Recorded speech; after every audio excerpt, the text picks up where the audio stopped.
안녕하세요, 여러분. 10분 역사의 김한철 선생님입니다. 오늘 배울 주제는 교과서 148페이지부터 149페이지까지 있는 빈체제의 붕괴와 그 영향입니다.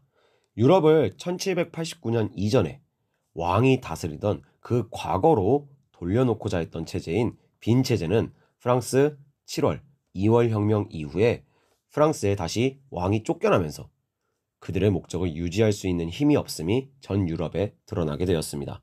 그리하여 2월 혁명 이후에 전 유럽에서는 빈체제가 그토록 저지하려 했던 자유주의와 민족주의에 의한 여러 변화들이 등장을 하게 됩니다. 자유주의의 물결 속에서 영국과 러시아의 변화가 일어났고, 민족주의의 물결 속에서 지금까지 분열되어 있었던 독일과 이탈리아의 통일이 일어나게 됩니다. 과연 그러한 사건들은 어떤 과정을 통해서 일어났는지 같이 살펴보겠습니다. 우리가 지금까지 배워왔던 혁명이라는 것을 수학 공식처럼 공식화를 시켜보면 옛 질서에서 새 질서로 변화하는 그 시기에 새 질서로 나아가는 것을 반대하고 저항하는 장애물들이 등장을 합니다. 이러한 장애물들은 옛 질서에서 혜택을 얻는 사람들, 다는 아니지만 그런 것들이 있습니다. 예를 들면 왕은 옛 질서, 즉 왕이 국가를 다스리던 시절에는 최고의 권력을 지니고 있었습니다. 하지만 새 질서, 즉 국민들이 국가의 권력을 쥐는 민주주의라는 새 질서에서는 왕은 자신의 권력을 포기해야 되니까 이러한 변화에 저항하고 반대하는 장애물이 되고는 합니다. 이러한 장애물들을 폭력적으로 빠르게 제거하고 새 질서로 나아가는 행위가 바로 혁명이라 할 수 있겠습니다. 빈체제의 붕괴 이후에 전 유럽에서는 새 질서, 자유주의를 원하는 사람들에 의해서 곳곳에서 혁명이 일어납니다. 그러나 영국은 이 시기에 혁명을 거치지 않고도 자유주의 개혁을 완수할 수 있었습니다. 그 이유는 바로 영국 또한 새 질서로 나아갈 때 장애물들이 있었지만 이들은 이 장애물을 폭력적으로 파괴하지 않고 천천히 돌아서 새 질서로 나아갈 수가 있었습니다. 그 이유는 바로 영국은 이보다 앞서서 청교도 혁명과 명예혁명 이후에 의회가 국가를 통치하는 그 전통을 수립하였기 때문에 폭력적인 혁명이라는 방법을 거치지 않고도 의회에서의 토론과 조정을 통해 양보와 타협을 이끌어내면서 법률의 개정을 통해 점차 점진적으로 새 질서로의 개혁으로 나아갈 수 있었기 때문입니다. 영국 자유주의 개혁의 시작에서는 바로 종교의 자유에 대한 보장이 있었습니다. 원래 영국에서는 찰스 2세 때 가톨릭 교도의 공무원 취임을 저지하는 법, 우리가 배웠던 심사령이 있었습니다. 영국 국교회를 믿지 않는 사람들, 그 중에서도 가톨릭 교도를 겨냥해서 만들어진 법입니다. 그런데 이때 자유주의의 물결이 영국에 밀어닥치면서 종교의 자유를 보장해 주어야 한다는 생각이 퍼져나갔고, 결국 1829년 가톨릭 교도 해방령이 발표되면서 심사령이 폐지되고 가톨릭 교도에 대한 차별이 폐지되었습니다. 그리고 더 많은 사람들에게도 정치 참여의 자유를 보장해주기 위해서 투표권의 범위가 넓어지는 선거법 개정이 일어납니다. 원래 영국에서는 투표권을 누구에게만 주었느냐? 바로 토지에서 1년에 40실링 이상의 수입을 얻는 땅 부자들에게만 선거권을 주었습니다. 이는 농촌에서 토지를 빌려주고 임대료를 받아먹는 젠트리들에 대해서 투표권을 주는 것이었습니다.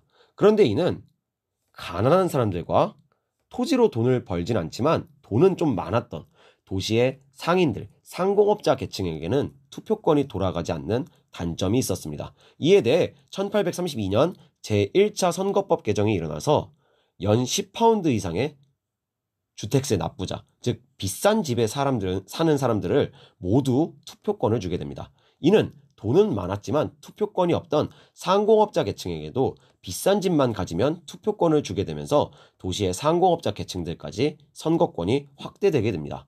이 와중에 아직도 소외받은 사람들이 있었으니 바로 가난한 사람들, 특히 산업혁명으로 형성된 영국의 가난한 노동자 계층이었습니다. 이들은 1838년 인민헌장이라는 것을 발표해서 자신들의 정치적 권리를 요구하는 운동을 벌이게 됩니다. 이 인민헌장을 영어로 People's 차터라고 하는데, 이 차터를 요구하는 사람들의 운동이라 해서 이 운동을 차티스트 운동이라고 합니다. 이들의 급진적인 요구는 결국 받아들여지지는 않았습니다만 끊임없이 요구한 결과 1918년이 되면 21세 이상의 모든 성인 남성에게 투표권이 주어지면서 보통 사람이면 선거에 참여할 수 있는 보통 선거권이 보장되게 됩니다. 경제에서도 자유를 보장해야 된다는 생각이 퍼지면서 당시 영국 정부가 경제에 대해서 간섭하기 위해 만들어진 법들이 폐기됩니다. 대표적으로 곡물법과 항해법이 있는데, 곡물법, 즉 콘 로우는 영국의 농민들을 보호하기 위해서 영국 정부가 만든 법입니다. 영국 정부가 곡물 수입에 간섭해서 외국산 곡물이 영국에 수입될 때 그 곡물에 높은 세금을 물리는 법이었습니다. 이것으로 영국의 농민들을 보호하려고 했던 법이고, 그리고 항해법은 우리가 크롬웰의 군사 독재 시대 때 배웠습니다. 영국 배만 영국과 그 식민지 항구에 출입할 수 있게 해서 영국의 상인들을 보호하는 법입니다. 이때 경제에서의 자유를 위해 이 두 법안들이 폐지되면서 영국은 사람들의 자유로운 공급과 수요의 법칙에 물건의 가격을 맡기는 자유주의 경제체제가 확립이 됩니다. 이번엔 러시아의 자유주의 개혁을 보겠습니다.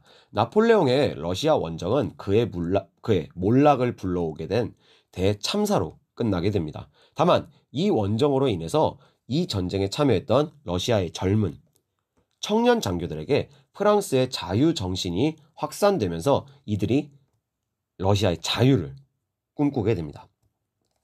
이들은 당시 서유럽에 비해서 뒤떨어져 있던 러시아의 현실을 개혁하고자 했습니다. 러시아는 아직도 중세의 농노제도가 아직도 존재하고 있었으며 정치 체제 또한 러시아의 황제인 차르를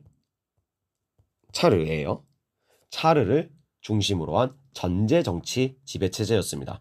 이들은 이를 개혁하기 위해 자신들만의 비밀 조직을 만들고 새로운 짜르가 즉위하는 12월에 농노제의 폐지와 전제 정치의 타도를 요구하면서 반란을 일으키니 이것을 바로 러시아어로 12월, 데카브리스트의 난이라고 하고 있습니다.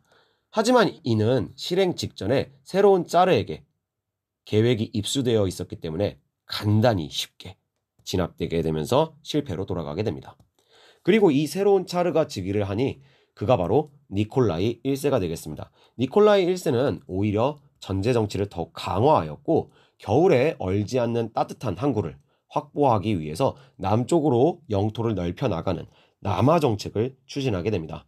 그러다가 결국 흑해 지역에서 강력한 이슬람 제국 오스만 튀르크와 전쟁을 벌이게 되는데, 이를 크림반도에서 일어난 전쟁, 크림 전쟁이라 합니다. 이 전쟁에서 오스만 편으로 참전한 영국, 프랑스 등에게 러시아가 패배를 하면서 러시아의 남하는 저지되고 맙니다. 다음 차르로 등장한 알렉산드르 2세는 1861년 농노해방령을 발표하고 여러 가지 분야에서 개혁을 실시하는 등 점진적인 개혁을 추진하였으나 서유럽에 비해서 정치, 경제, 문화 이런 것 등 모든 부분에서 뒤떨어진 러시아의 그닥 큰 효과는 없었습니다.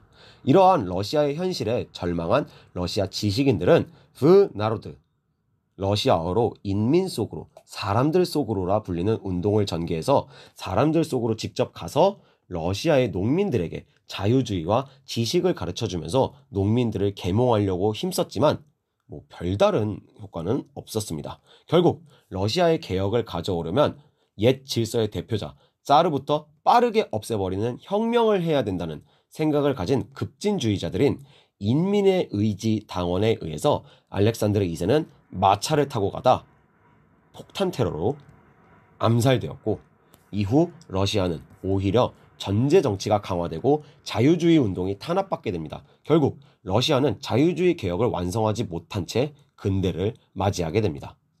마지막으로 이탈리아와 독일의 통일입니다. 우선 이탈리아부터 보면, 이탈리아는 로마 제국이 멸망한 이후에 오랫동안 통일되지 못한 채 분열되어 있었고, 이러한 상황에서 옆에 강력한 국가가 생기는 걸 꺼려하는 프랑스와 오스트리아에 의해 간섭을 받고 있던 상황이었습니다. 이러한 차에 2월 혁명 이후 빈체제가 무너지면서 사르데냐 왕국을 중심으로 이탈리아어로 리소르지멘토, 부활이라 부르는 이탈리아 통일운동이 전개됩니다. 이 이탈리아 통일운동을 이끈 3명의 영웅이 사르데냐 왕국에 등장을 하니 바로 야심찬 국왕 비토리오 에마누엘레 2세, 그리고 프랑스의 도움을 받아서 오스트리아를 이기고 이탈리아 중북부 지역을 통합하는 데 큰 공을 세웠던 재상 카보우르, 그리고 남부 이탈리아를 통합하는 데 큰 공을 세운 장군 가리발디 장군이 되겠습니다. 특히 가리발디는 이탈리아 통일을 위한 자신의 의용군 붉은 셔츠단을 이끌고 남부의 시칠리아 섬 그리고 나폴리 왕국을 점령했고, 이를 조건 없이 사르데냐 왕에게 바치면서 이탈리아 왕국이 성립됩니다. 이후 마지막으로 남아있던 동북부의 베네치아 공화국과 로마의 교황령까지 통합을 하면서 1870년 드디어 통일 이탈리아 왕국이 성립을 하게 됩니다. 독일은 30년 전쟁 이후 베스트팔렌 조약에서 각 지역 영주들의 독립적인 지위를 인정하면서 통일을 이루지 못하고 수십 개의 국가들로 쪼개져 있었습니다. 이러한 상황에서 독일의 통일을 주도하는 국가가 등장하게 되었으니 그것이 바로 독일 동북부에서 베를린을 중심으로, 베를린을 수도로 성장한 프로이센이 되겠습니다. 프로이센은 세력을 키운 다음에 1834년 자신들의 주도로 북독일 지역을 중심으로 한 이른바 관세동맹을 체결하게 됩니다. 이는 관세동맹 내 국가들끼리는 무역할 때 내는 세금인 관세를 철폐하는, 없애는 동맹으로서 이를 통해 우선 경제적인 통합을 달성하게 됩니다. 이러던 차에 프랑스에서 2월 혁명이 일어나게 되고, 이에 영향을 받아서 독일 내에서도 자유주의에 맞게 독일 전체의 의회를 만들어서 통일하자는 그 방안이 논의되게 됩니다. 하지만 이러한 통일 방안에, 의회를 통한 방안에 반대하는 자가 등장하게 되니 그것이 바로 프로이센의 재상 비스마르크입니다. 비스마르크는 언론이나 의회를 통한 다수결 방식으로는 통일을 이룩할 수 없으며, 통일은 오직 강력한 힘, 철과 피, 즉 군대의 힘으로서만 통일을 달성할 수 있다는 철과 피를 통한 정책, 철혈 정책을 주장하였습니다. 이에 따라 프로이센은 강력한 군비 확장 정책을 추진해서 강력한 군사력을 가지게 되겠습니다. 프로이센은 이러한 강력한 군사력을 가지고 독일 통일을 견제하고 있던 양옆의 국가들을 차례차례 격파하게 됩니다. 우선 1866년 독일 지역 통일에 주도권을 두고 오스트리아와 벌인 전쟁에서 오스트리아를 7주 만에 격파하고 주도권을 잡게 됩니다. 이를 통해 북독일 연방을 결성해서 우선 빨간색의 북독일 지역을 통합하게 됩니다. 하지만 아직 노란색으로 표시된 남독일 지역은 통합하지 못했던 상황인데, 이러한 상황에서 1870년 이 남독일 지역의 통합을 저지하던 프랑스와의 전쟁에서 프로이센이 승리하고, 프랑스 베르사유 궁전에서 프로이센의 왕 비렐름 1세가 독일 제국의 황제로서 즉위하며 독일 제국을 수립하게 됩니다. 이를 통해 남독일 지역까지 통합하면서 1871년 분열되었던 독일이 통일되기에 이릅니다. 오늘 영상의 주요 내용은 다음과 같습니다. 한번 확인해 보시면서 오늘은 이만. 안녕.